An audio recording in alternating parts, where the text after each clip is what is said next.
जी दोस्तों, अस्सलाम वालेकुम। अभी से आप अपने बर्ड्स को सॉफ्ट फूड डालना शुरू कर दें।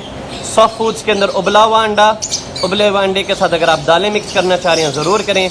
उसके साथ मैं डालता हूँ egg and biscuit, symbiotic D न्यूट्रिकल।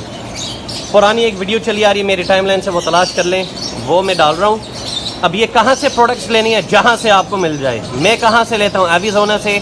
एविजोना के साथ मैंने काम फ़िलहाल छोड़ा हुआ है एंड छोड़ने की वजह भी यही है, लोग एक एक चीज़ का सवाल पूछते हैं, कैसे डालना है, कहाँ से मिलता है, कितने का मिलता है। वो मैं अपनी सर दर्द छुड़वाना चाह रहा हूँ। तो प्रोडक्ट्स बेहतरीन है, मैं वहाँ से ले रहा हूँ। If you want to go ahead, मेरे दोस्त हैं ताहिर नज़ीर भाई, तो आप उनसे ले सकते हैं या जहाँ से अभी आपको मिले, दैट्स अप टू यू। उसके अलावा मैं समुंदरी जाग कटल फिश बोन ग्राइंड करवा कर पंसारी की दुकान से बिल्कुल फाइन पाउडर के फॉर्म में मैं इनको डाल देता हूँ ढक्कनों में। बीकर के ढक्कन नहीं होते, ऊपर वाला हिस्सा उतार कर इसमें डाल दिया।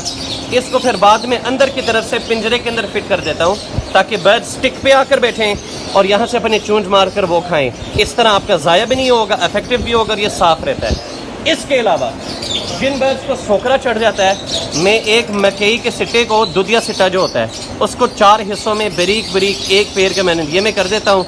और जिन बर्ड्स को ज़्यादा ज़रूरत है, जिनको सोकरा है या जो मैं समझता हूँ उनको कुछ ज़रूरत है, तो वो वहाँ पे आप देख सकते हैं बर्ड खा रहा है। बर्ड्स के ग्लूकोज भी पूरी होती हैं एंड ज़रूरियात विटामिन एंड मिनरल्स पूरे होते हैं।